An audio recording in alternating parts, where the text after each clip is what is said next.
የኢትዮጵያ ከ17 ዓመት በታች ሴቶች ብሔራዊ ቡድን የተመለከተ ጉዳይ እናንሳ። ይሄ ብሔራዊ ቡድን ባለፈው ቅዳሜ የዓለም ዋንጫ የማጣሪያ ጨዋታውን የሁለተኛው ዙር የማጣሪያ ጨዋታ የመጀመሪያ መርሃ ግብሩን ከካሜሮን ጋር አድርጎ 5-2 በሆነ ሰፊ ውጤት እንደተሸነፈ ይታወሳል።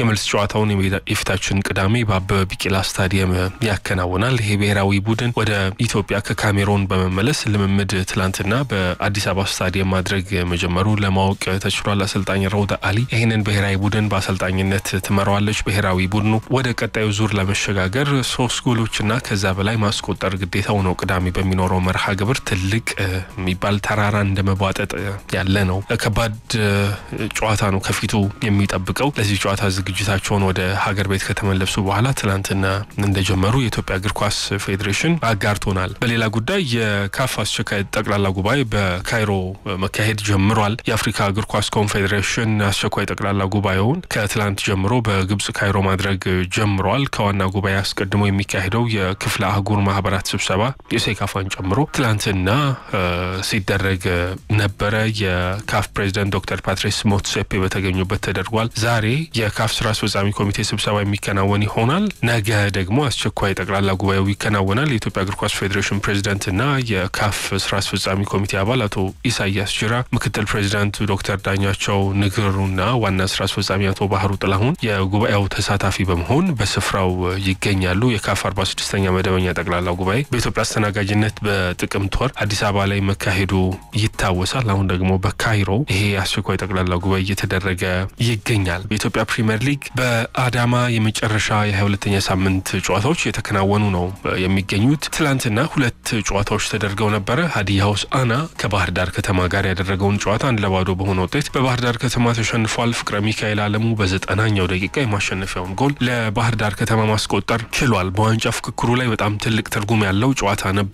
ውጤቱ ባህር ዳር ከተማን ወደ 2ኛ ደረጃ ከፍ ያደረገ ሆኗል። ያለፉትን 4 ተከታታይ ጨዋታዎች ሳይሸነፍ በመጓዝ ማግኘት ከሚገባው 12 ነጥብ 10ን ያሳካው ባህር ዳር 33 ነጥቦችን በመያዝ ከመሪው ኢትዮጵያ መድን በ5 ነጥቦች ብቻ ዝቅ ብሎ 2ኛ ደረጃ ላይ ተቀምጧል። በእርግጥ ኢትዮጵያ መድን አንድ ያነሰ ጨዋታ ነው ያደረገው። ነገር ግን አሰልጣኝ ደጋረገ ይግዛው ቡድን ትልቅ የሚባል ትርጉም ያለው ውጤት ትላንትና በጣም ወሳኝ 3 ነጥብ መሳካት ችሏል። ያውም ደግሞ በአምበሉ ፍቅረ ሚካኤል አለሙ የ90ኛ ደቂቃ ጎል ነው የተገኘውና ድሉን የበለጠ ጣፋጭ ያደርገዋል። በዋንጫ ፍክክር ውስጥ የነበረው ሀዲያ ሆሳዕና ሰሞንኛ ብቃቱ ከዚህ ፍክክር ሸርተት እንዲል አስገድዷቸዋል። ካለፉት 3 ጨዋታ አንዱንም እንኳን ማሸነፍ አልቻሉም። የሁለተኛ ዙር ከመጀመሩ በፊት ነው ነጥቦችን መጣል የጀመሩት። ካለፉት 7 ጨዋታዎች አንድ ብቻ ነው ያሸነፉ። ቡድኑ ማግኘት ከሚገባቸው 21 ነጥብ 6 ብቻ ነው ያሳኩት። የሊጉ መሪ በመሆን በዋንጫ ፍክክር ውስጥ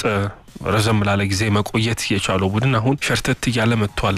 ቀስ በቀስ 15 ነጥቦችን ካለፉት 7 ጨዋታዎች ጥለዋል። አሁንም ብዙ አልራቁም። ለነገሩ ከመሪው ኢትዮጵያ መድን በ6 ነጥብ ልዩነት ላይ ነው የተቀመጡት። በእርግጥ መድን አንድ ያነሰ ጨዋታ ነው ያደረገው። በሁለቱ ቡድኖች መካከል ትላንትና በነበረው ጨዋታ 10ኛ የእርስ በርስ ግንኙነታቸው ነበረ በሊጉ። ባህር ዳር 5ቱን 4ቱን ደግሞ ሀዲያ ሆሳዕና በማሸነፍ ተቀራራቢ የሚባል ውጤት አላቸው። አንድ ጨዋታ ባቻ አስመዝግበዋል። የሀዲያ ሆሳዕናው አሰልጣኝ ግርማ ታደሰ ከጨዋታው መጠናቀቅ በኋላ ለሶከር ኢትዮጵያ በሰጡት መልእክት በቡድኑ ውስጥ በጣም ከፍ ያለ ድካም እንደነበረ ገልጿል። አጋጣሚያቸው የጎላ ነገር አልነበረውም። አጋጣሚዎቻቸውን ግን መጠቀም ችለዋል። የአቅም ውስንነት በእኛ በኩል ይታያል። ጨዋታው በጣም አሰልቺ ነበር። ረጃጅም ኳሶች ይበዙት ነበረ ብሏል። ኳሶች ይቆራረጣሉ ሲሉ ነበር የተናገሩት። ለሰሞንኛ የውጤት እጦቱ እንደው ምክንያቱ ምንድነው ተብለው ተጠይቀው ነበርና የአቅም ውስንነት አለ ነው ያሉት። በጣም ድካም ይታይባቸዋል ተጫዋቾች ሲሉ ትላንትና ሲናገሩ ነበር። ተመሳሳይ ተጫዋቾችን ነው በተደጋጋሚ መርሃ ግብሮች ላይ እየተጠቀምን ያለ ነው።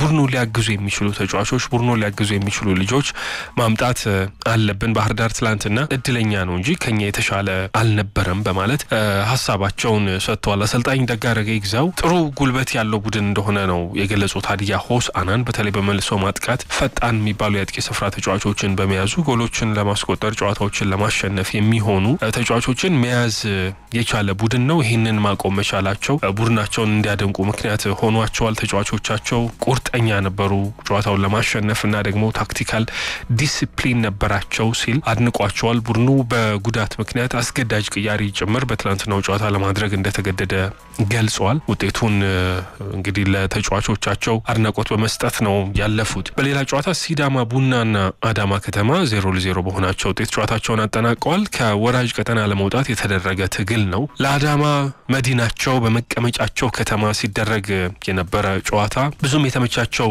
አይመስልም። ሲዳማ ቡና ደግሞ መሀል ሰፋሪነቱን የበለጠ ለማረጋገጥ ያደረገው ጨዋታ ነው። ወደ ላይኛው ደረጃ ሰንጠረዥ ከፍ ለማድረግ ያደረጉት መርሃ ግብር ነው። ግን የደረጃ ለውጥ ሳይኖረው አንድ ነጥብ ብቻ ተከፋፍለውት አጠናቋል። 26 ነጥቦችን የያዘው ሲዳማ ቡና 11ኛ ደረጃ ላይ ተቀምጧል። አዳማ አሁንም ከወራጅ ቀጠና መውጣት አልቻለም። በ20 ነጥብ 16ኛ ደረጃ ላይ ነው የሚገኘው። አዳማ ከተማ በመዲናቸው የተደረጉ በዛ ያሉ ጨዋታዎችን በሽንፈት ነው ሲያጠናቅቁ የቆዩት። ካለፉት 9 ጨዋታዎች 6ቱን ተሸንፏል። 2 አቻና 1 ጨዋታ ብቻ ነው ያሸነፈውና ማሳካት ከሚገባቸው 27 ነጥብ ቡድኑ 5 ነጥብ ነው ያሳካው። 22 ነጥቦችን ጥለዋል። ምናልባት አሁን ውድድሩ ከከተማቸው ይሄድላቸዋል። የመጨረሻ የ22ኛ ሳምንት መርሃ ግብሮች ናቸው አሁን በአዳማ ከተማ እየተደረጉ ያሉት። ከዚያ በኋላ ከብሔራዊ ቡድን ጨዋታዎች መልስ ሊጉ ወደ ሐዋሳ ከተማ ያመራልና ምናልባት በደጋፊዎቻቸው ፊት መጫወት የበለጠ ጫና ፈጥሮባቸው ከሆነ እስቲ ከደጋፊዎቻቸው አይን ዞር ሲሉ በሐዋሳ ከተማ ውጤቱ ይሻሻል እንደሆነ እንመለከታለን። ነገር ግን የአዳማ ከተማ ውጤቶቻቸው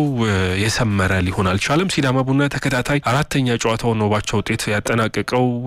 ከብሔራዊ ቡድን ጨዋታዎች መልስ እነዚህን ያቻ ውጤቶች ወደ አሸናፊነት ለመቀየር ሊጉ ወደ ሐዋሳ ሲመለስ በደጋፊዎቻቸው ፊት መርሃ ግብሮቻቸውን ለማድረግ ዝግጁ ይሆናሉ። ዛሬ ሊጉ መርሃ ግብሮች ሲቀጥሉ ኢትዮጵያ መድን 9 ሰዓት ላይ ከኢትዮጵያ ንግድ ባንክ፣ ወላይታ ዲቻ 12 ሰዓት ሲል ከወልዋሎ ዓዲግራት ዩኒቨርሲቲ ጋር ይገናኛሉ። የሊጉን ደረጃ ሰንጠረዥ ስንመለከት ኢትዮጵያ መድን በ38 ነጥቦች ሊጉን እየመራ ነው የሚገኘው። ዛሬ ጨዋታ አለው። ባህር ዳር 33 ነጥቦችን ይዞ ሁለተኛ ነው። ኢትዮጵያ ቡና በ33 ነጥብ በግብ ክፍያ አንሶ 3ኛ ደረጃ ላይ ተቀምጧል። ሀዲያ ሆሳዕና 32 ነጥብ ይዞ 4ኛ ነው። የኢትዮጵያ ከፍተኛ ሊግ ጉዳዮችን እንመልከት። የምድብ ለመርሃ ግብሮች ትላንትና መደረግ ጀምረዋል። የ15ኛ ሳምንት የመጀመሪያ ቀን ጨዋታዎች ነበሩ። ሻሸመኔ ከተማ በሃላባ ከተማ 2-0 በሆነ ውጤት ተሸንፏል። ቢላልና የኋላሸት ሰለሞን ናቸው ጎሎቹን ያስቆጠሩት። ነገሌ አርሲ ደግሞ 3-2 በሆነ ውጤት አክሱም ከተማን አሸንፏል። ዳዊት ታደለ፣ ምስጋና መላኩና ዘሩባቤል ፈለቀ ጎሎቹን አስቆጥሯል። ለነገሌ ለአክሱም ከተማ ኢዮብ አለሙና ዮናስ ያዕቆብ ጎሎቹን ያስቆጠሩ ነበረ። ምድብ ለነገሌ አርሲ አሁን ምድቡን መምራት ጀምሯል። ትላንትና ያሳካው 3 ነጥብ በ30 ነጥብ የምድቡ አናት ላይ እንዲቀመጥ ችሏቸዋል። በነገራችን ላይ ሃላባ ከተማም ተመሳሳይ 30 ነጥብ ይዟል። ሁለቱም 27 ነጥቦችን ይዘው ነበር ጨዋታቸውን የጀመሩት። አንድ ቀሪ ጨዋታ ያለው ከነሱ ያነሰ አንድ ጨዋታ ያለው ደሴ ከተማ 28 ነጥብ አለውና በዚህ ሳምንት የሚያደርገው ጨዋታ የምድቡን መሪነት መልሶ የመቀበል እድል አለው። ለማንኛውም አሁን 30 ነጥቦችን የያዙት ነገሌ አርሲና ሃላባ ከተማ አንደኛና ሁለተኛ ደረጃ ላይ ተቀምጠዋል። በግብ ክፍያ ነው የሚበላለጡት።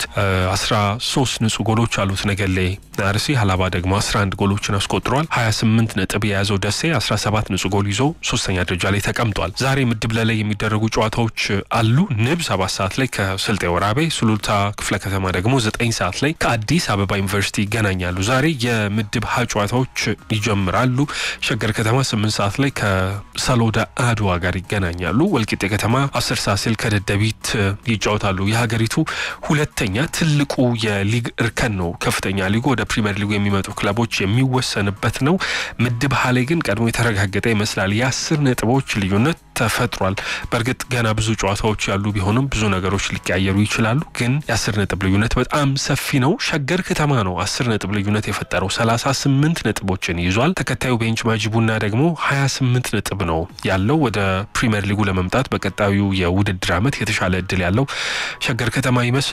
ሰሎዳ አድዋ 27 ነጥቦችን ይዟል። ዛሬ በአንደኛውና በሶስተኛው መካከል የሚደረግ ጨዋታ ነው። ጥሩ ፍክክር፣ ጥሩ መርሃ ግብር ይሆናል ተብሎ ይጠበቃል። የኢትዮጵያ ሴቶች ፕሪሚየር ሊግ የ14ኛ ሳምንት ጨዋታ የሶስተኛ ቀን መርሃ ግብሮች አሉ። ውጤቶቹን ለማንሳት ልደታ ክፍለ ከተማን ለባዶ በሆነ ውጤት ድሬዳዋ ከተማን አሸንፏል። ጋብሪኤላ አበበ ጎሉን ማስቆጠር ችላለች። መቻል እና ኢትዮጵያ ንግድ ባንክ 0-0 በሆናቸው ውጤት መርሃ ግብራቸውን አጠናቀዋል። በቅርቡ ከሲዳማ ቡና ጋር በስምምነት የተለያየው መክበብ ደገፉ አዲስ ክለብ ለመቀላቀል ከጫፍ እንደደረሰ ለማወቅ ተችሏል። ይሄ ግብ ጠባቂ ላለፉት 3 ዓመት ከ6 ወራት የሲዳማ ቡና ተጫዋች ነበረ። በኋላም በስምምነት ከክለቡ ጋር ተለያይቷል። ግብ ጠባቂው መክበብ ደገፉ የሊጉን መሪ መድንን ለመቀላቀል ከጫፍ ደርሷል ሲል ሶከር ኢትዮጵያ አስነብበዋል። ከግብ ጠባቂው ተክለማርያም ሻንቆ ጋር ተለያይቷል። ኢትዮጵያ መድን መክበብ ደገፉን የእርሱ ምትክ በማድረግ ትላንትና የሕክምና ምርመራውን አጠናቋል። ዛሬ ደግሞ ፊርማውን ያኖራል ተብሎ ነው የሚጠበቀው። ይሄ የግብ ዘብ ከዚህ ቀደም በሐዋሳ ከተማና ወላይታ ዲቻ ከተጫወተ በኋላ በ2014 ወደ ሲዳማ ቡና አቅንቶ ላለፉት 3 ዓመት ተኩል ጊዜያት ግልጋሎት ሲሰጥ ቆይቷል በሲዳማ ቡና። አሁን ከኢትዮጵያ መድኖች ጋር የመቀላቀል እድል አለው ተብሏል። ዛሬ ፊርማውን ያኖራል ተብሎ ይጠበቃል።